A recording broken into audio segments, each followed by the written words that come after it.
because you're not real. But when it's real, then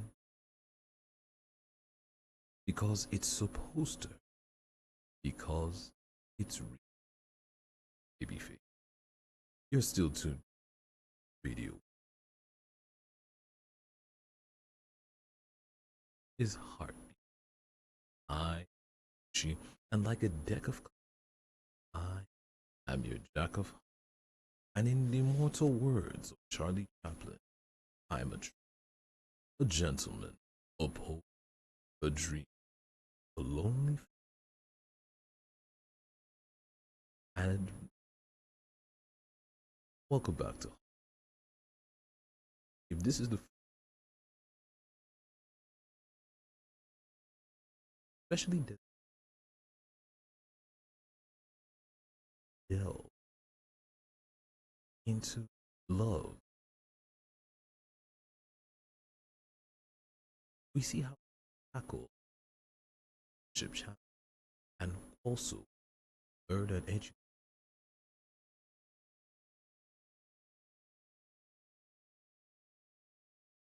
wonderful game. Now, if you've been following the program, last week I started off a series. Well, a two-part series, two-part talk, and it was about the of letting go. And last week we talked about let go of your past, releasing your old story, create a better one. Open up, let go, give yourself. We dug, and today I want to jump into art, and it still goes along the line letting go, let go. But tonight I want to talk about nine, those signs, nine in your relationship that are signals for you to let go. Now, the way I titled it is this. I titled it as nine signs that let you know it's of a relationship. You see, we talked about how, like last week, we talked about how fixated we are. So fixated, we try to hold on. Maybe some, but sometimes just not work. You just have to, not just your betterment, but for the betterment of the partner. So I want to give you nine signs and nine hints in your relationship that should be the indicators for you to know let go. You see, letting go of a relationship that we did or still do care about is one of the hardest things, very difficult. Because once you let go, letting go of that thing that's familiar to you see, whether it's a significant other, friend, family, we we naturally don't want to let go. We don't want to hurt the people. We don't want to hurt our significant other and self things, self-preservation. We don't want to hurt ourselves. We don't want to hurt the so we endure and to try and hold on till things fester and things hot, sometimes die. You see, there are times how where letting go of may be the best thing, not just yours, but for you. Even though it doesn't feel good or doesn't feel right at that point, after all, this is your life. And only you can make that ultimate decision of that person fits in and who does not. But sometimes so blinded. You know, you put these you don't want to see adverse effects, whether it be negative. You just you have to realize this is not let it go. It doesn't make you It doesn't make you a, it just makes you a, because we're all flawed. Sometimes we make mistakes. Sometimes it just doesn't. Seems like it's working. And even if in the beginning of the relationship it seemed to be initially, but now, how do we realize? I'm going to give you, and the first one I'm going to go, maybe person, partner, somehow, unmitigatingly just breaks your trust. You see, there's a reason trust is not, because the truth is, trust is the most important in every kind of relationship, whether with family, your love, significant other. Trust is fundamental. It's key. It's the basis. You see, trust is the foundation upon a relationship, which a relationship is built on. And it is mistrust, that's mistrust, which often destroys that foundation. If there is no trust in a relationship, then there is no relationship, because a relationship is based, like we said, trust. Trust that this person has your best interest at heart, and at the same time, that person trusts you. It's a two-way thing. And if there is no trust, there is no relationship. You see, nothing weakens a relationship more than deceit.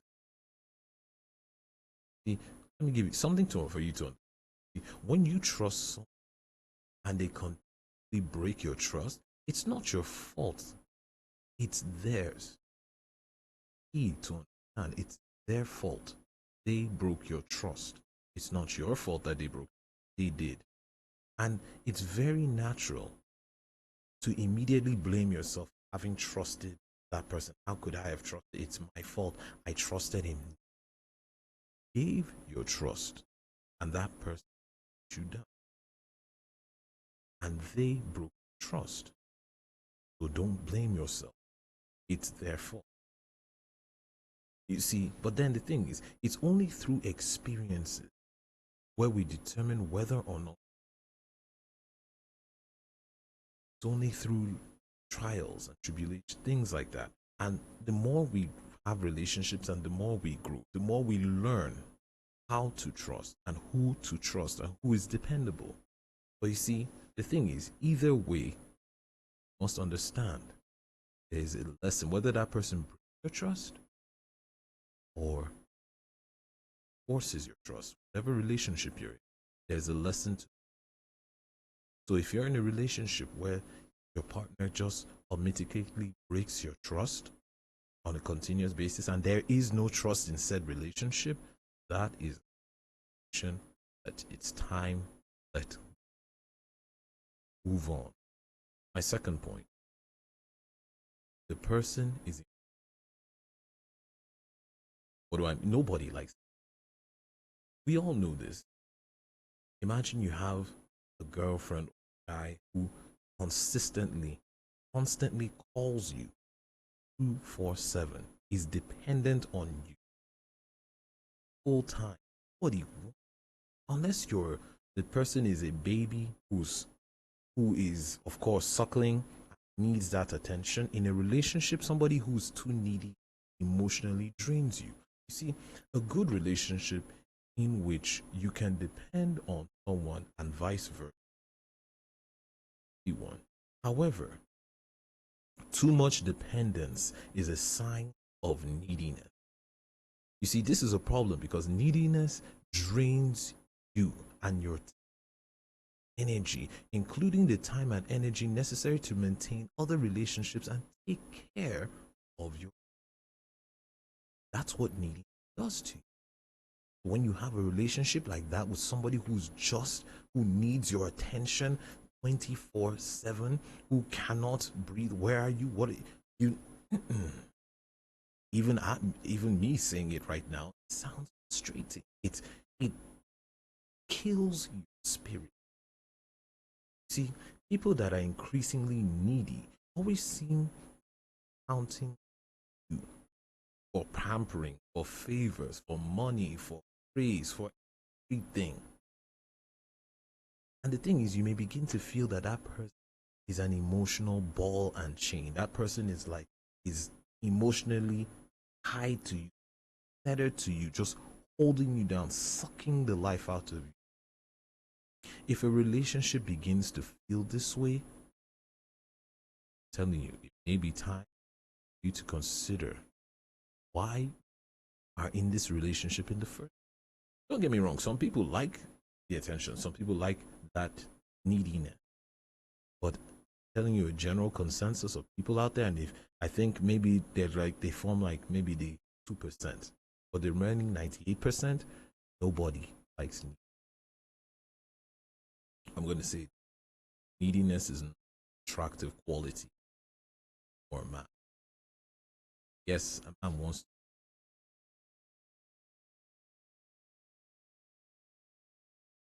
to know where are you. I need you.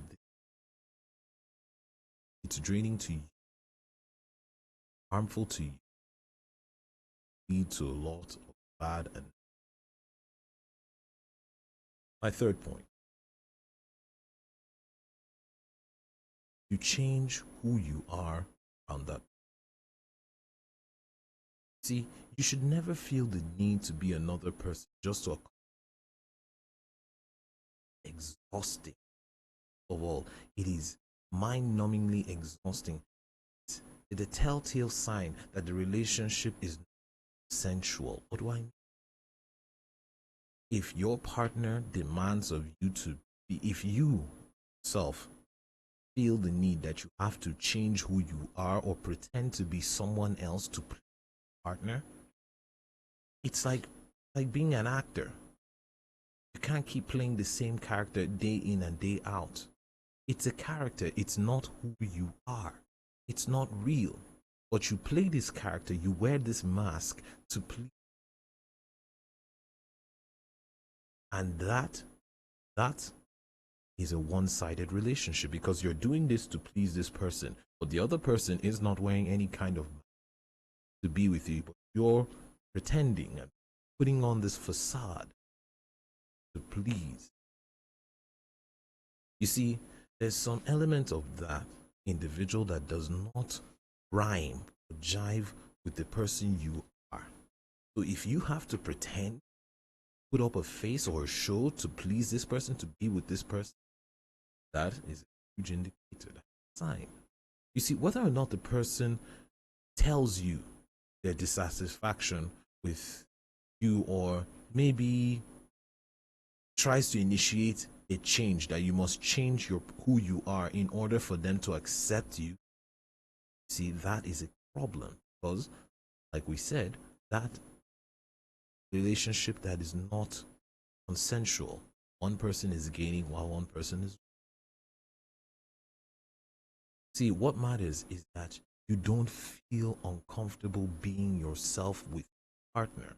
You should feel totally comfortable. You should feel yourself. And this should not be acceptable. If you have to change who you are, please your partner, that let go and move on. My fourth point, you don't feel positive after talking or seeing this. You see, a positive relationship should mostly be uplifting. And that's what we promote here. Relationships. I mean, of course, there are going to be rough patches, there's going to be quarrels and, misunderstandings along the way, but mostly turns out to be constructive experience. Whatever it is, at the end, you learn something, you grow from it. You should be accepting of each other, supportive and responsive. If you hit a point where the positive aspects of the relationship are now just random, they're sporadic, they're not consistent, it may be time for you. You see, you may even actually come to a point where you actually attempt to avoid that person. Imagine being in a relationship and now you just feel the need, you know what, let me just stay away. The person, maybe it's your wife or your girlfriend or your boyfriend, husband, he's calling you at some point in time. Look at the phone. You know what? I just let me have. I can't deal with this. Talk with this. But then you're still hoping to maintain a relationship when you're avoiding. That is, it's not even healthy, and to an extent, it even sounds crazy. You're in a relationship. You want to be in a relationship with this person, but then here you are avoiding the person. It's crazy. But the truth is, we do it all the time. People do it all the time. Think about it. Look at your relationship. Look back at your current, past, whatever, you've done it before. And then you tell yourself, you know what, maybe it's going to get better. It's going to change. That's what you think to yourself. Perhaps, but the truth is, it's not normal. And it's not a functional or healthy relationship. My fifth point. You see, your partner doesn't actively listen to you. I think we spoke about this a few weeks ago. Listening, attentiveness in a relationship, not just hearing, listening, and not just listening, attentively, actively listening, active attentiveness. You see, attentiveness and awareness when you are speaking is a sign of a good relationship. A person that values a relationship will make your presence a priority, including when you're trying to have a conversation. This I stress. Someone who really, really cares about you, somebody who is truly there for you, no matter what, will put in the effort, put in the time, actively listen to what you have to say. You see, the thing is, of course, some people don't, they don't have the best attention span. Huh? What did you say? But that's not an excuse for constantly checking out of the conversation. Maybe you're talking and the person is checking their phone or looking away or even talking to other people or even just displaying general apathy when you okay. I don't know if you understand what I mean by this. See, it's certainly not acceptable for them to constantly redirect the conversation also back to themselves. Maybe you're talking with that person and you're trying to say something, and then the person goes, okay, so this is what happened to me in my day, and this is how it affects me, and this is what I did, without paying attention to you. Conversation is too give, yet you listen, you respond. And if that person is disregarding your thoughts and feelings in that point in time, in that conversation, and not actively listening to what you have to say, that is a sign. My sixth point, they don't make the relationship a priority. That's your partner doesn't make it a priority. You see, busyness is a part of life. Of course, when you have work, you have kids, you have finances, etc. It takes up a majority of our time. It takes up a major part of our time because our time is meticulously accounted. This is the time to work. This is the time to focus or go clubbing, or you can't visit that person. Technology has given us that advent. Your smartphone, the internet, solid creations, things that keep us connected, things that have turned this world into a global village, no matter the time or distance. So if someone is not willing to make some time out for you, be it with a quick phone call, babe, I'm just calling to check in on you, okay? Or even a text message, WhatsApp, Facebook, Snapchat, Skype. There's so many of them. There's so many apps out there. If they're not actively trying to connect with you in some way, don't get me wrong, in some way, because now at this point we become selective. Oh, why are you sending me a text? You must call me. It doesn't necessarily mean that. At least they're reaching out. They at least, if the person with all this technology is not doing any of these things, then that is a good trait that your relationship is probably time for you to walk away from. if they're not making that effort in some way, I say this some way because we become subjective. Oh, because he didn't call me, that means he doesn't care. But he sent you a message, he emailed you, he did something, some effort. If that person isn't making any sort of effort in any kind of way, that's not a good trait for a positive relationship. My seventh point, you're not able to depend. Let me paint a scenario.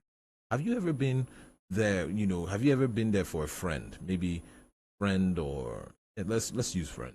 Have you ever been there for somebody, your friend, when they needed you the most? Only for them to disappoint you when the time comes to reciprocate the gesture. When it comes time, maybe you're in need now. You were there for them when they were in need. Now you're in need and they're not there for you. Do you remember that feeling? Remember how it felt? I bet you it wasn't pleasant. I bet you felt betrayed. And in fact, it probably was even disheartening.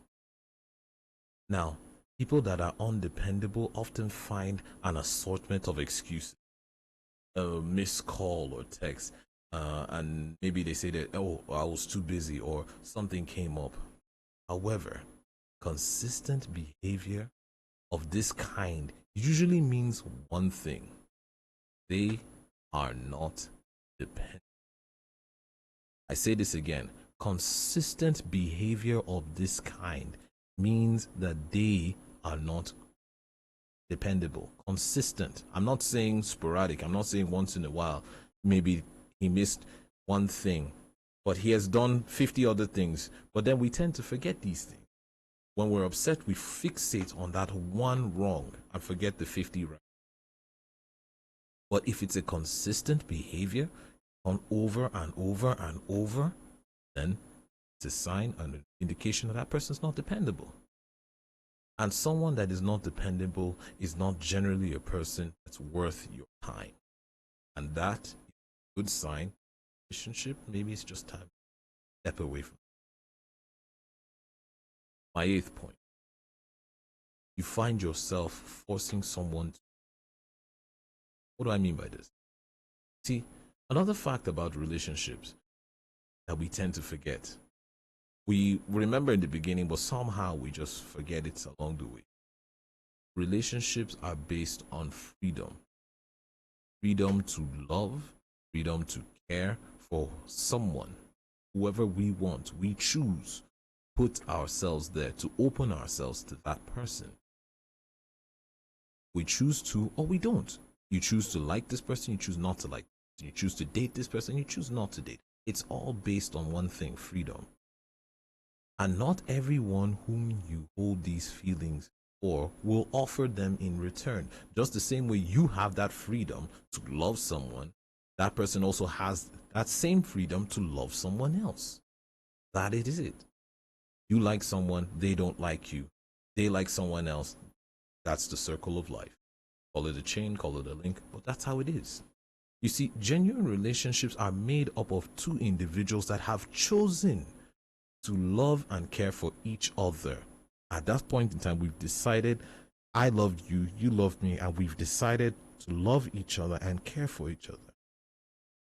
It's easy for someone to show up in your life and tell you that they love you, but what is difficult is for them to demonstrate that love on a consistent level, to be consistent in that demonstration of love. You see, those that choose to remain in your life and steadily demonstrate their love and care with the whole of their heart, with wholeheartedly accepting you. Those are the type of individuals you want in your relationship. Those are the type you want in your life. But if you love this person and this person just not into you the way you want them to be into you, good sign that you might have to just let go. My final point: the person consistent in their behavior. This kind of rolls back to our earlier. You see, I'm not just talking about dependability. I'm talking about flaky, general inconsistency in their in their attitude, in what they apply, in their principles. They say they're one thing, they're there, then they're not. I'm talking about that flakiness of character. They're not consistent in their behavior. You meet the man, he tells you he doesn't smoke, you turn around and you find out he's actually a chain smoker. You, oh, I'm a Christian, I go to church every day, I read my Bible. You get into it, doesn't even know the way, doesn't even know what the road to church looks like. That's the inconsistency I'm talking about in their behavior. See, a good relationship depends on trust, dependability, acceptance, positivity, attentiveness, and prioritization. Inconsistent behavior in any of these areas is a potential sign of a negative relationship. You see, as I mentioned before, only you can decide if the behavior or that person merits to keep that person in your life or for you to end that relationship or move away. But then another key point to note is that people, just like you, your partner is flawed. You are a flawed person. Your partner is a flawed person. You are not perfect individuals. Understand that, because this is key. When I say inconsistent behavior, I'm not talking about the person's flaws. Some people have natural flaws. I'm not a saint. I'm not perfect. I always say this all the time. My friend, I am no. I know that I'm flawed. I know I'm not perfect. There is no perfect individual. And just like I'm not perfect, you're not perfect. Flaws are natural. Flaws are part of you accepting that relationship, because you accepting that relationship means that you've seen the good and the bad and you've accepted that person as a whole. It is again. You've seen the good, you've seen the bad, and you accept that person, both good and bad, as a whole person, because that's what makes up that person. But the thing is, there's a degree to which a person accepts these flaws and continues to allow them to influence their relationship that truly matters. If, or say, let me say, your partner is in faith. You've known this from day one. Maybe he flirts around. Let me use flirt. I'll use flirt because flirting is, it's not that you're cheating. It just means you're emotionally unfaithful. Let me just put it that way. Your partner is a flirt. You understand that, you know he flirts around. You know this. You've accepted him. Now, your partner knows their flaws. Now, because I'm flawed doesn't mean I must keep going down the same path to exhibit that same flaw. You know I'm a flirt, so why are you getting angry? I flirt around, so what? That is fair.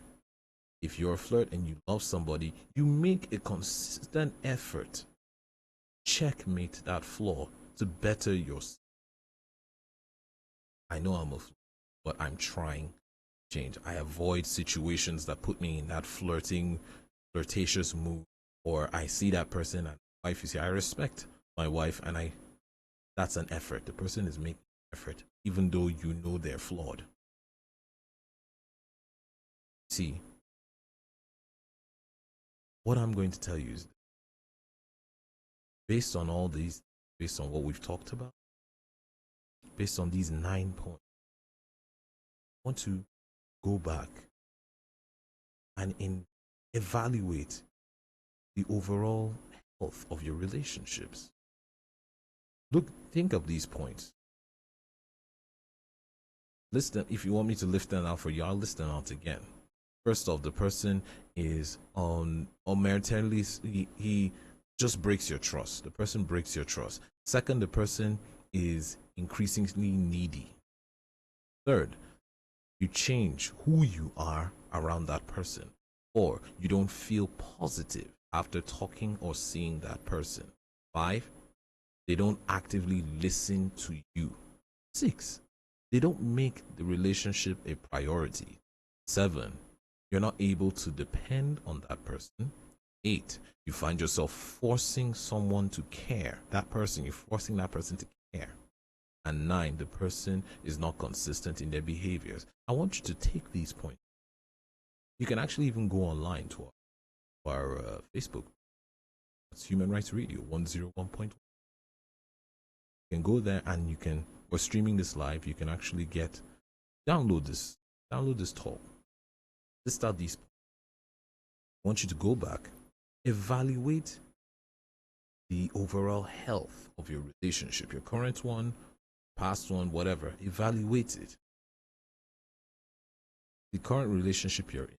Evaluate it. If these checkpoints, if you're taking these points off in your relationships, maybe the best decision for you, a healthy decision for you,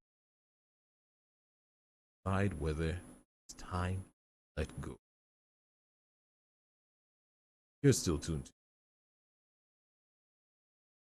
and this is Heartbeat, and I am Bucci, and like a deck of cards, I'm your Jack of Hearts. We're gonna take a musical break. When we come back, we're gonna open up the phone lines to you. Well, share your love story. What's troubling your heart? Who's that special someone you want to reach? Let me, my voice, connect you. That special someone. Don't go anywhere. We'll be right back. This is Human Rights Radio 101.1. Redefining broadcasting. When your legs don't work like they used to before, and I can't sweep you off of your feet,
back.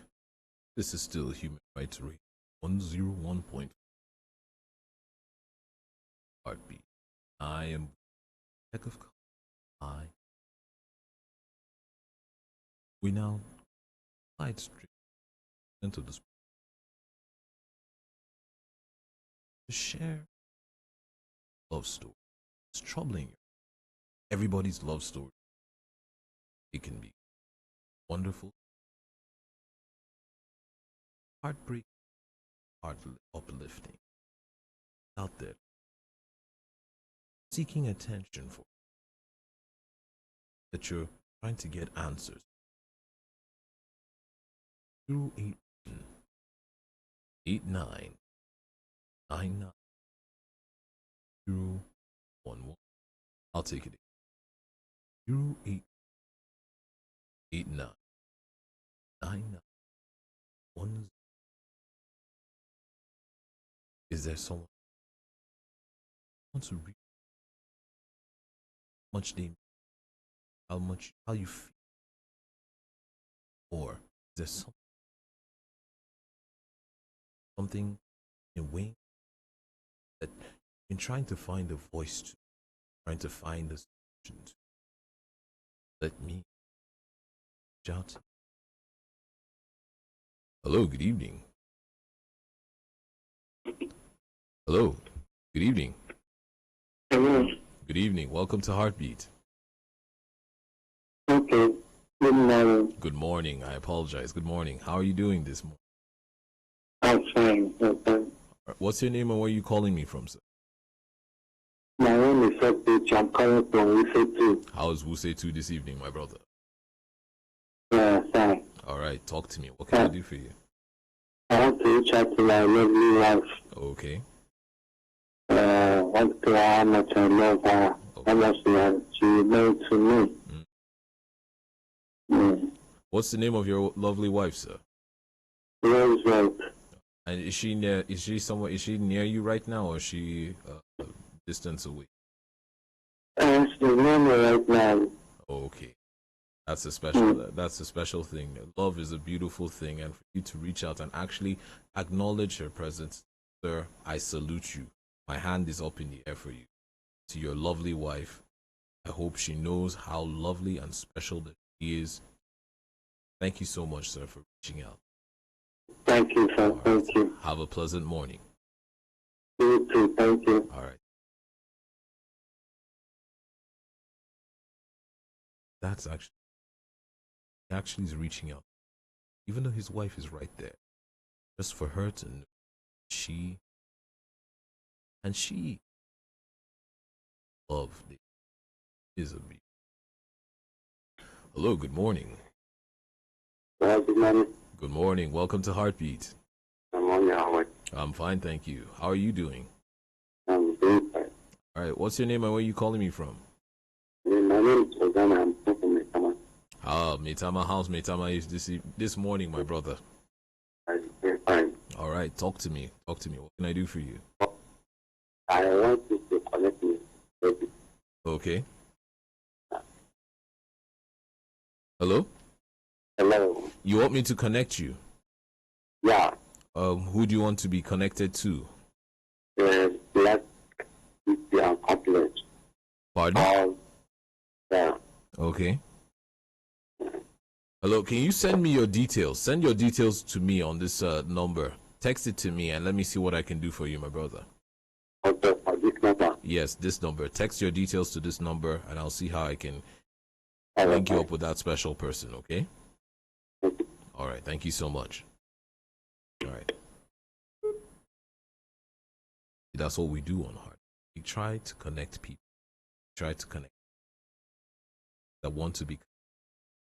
But we also try and delve relationship matters of the heart, things that trouble them. If you're out there, want to be connected, or you have something in your relationship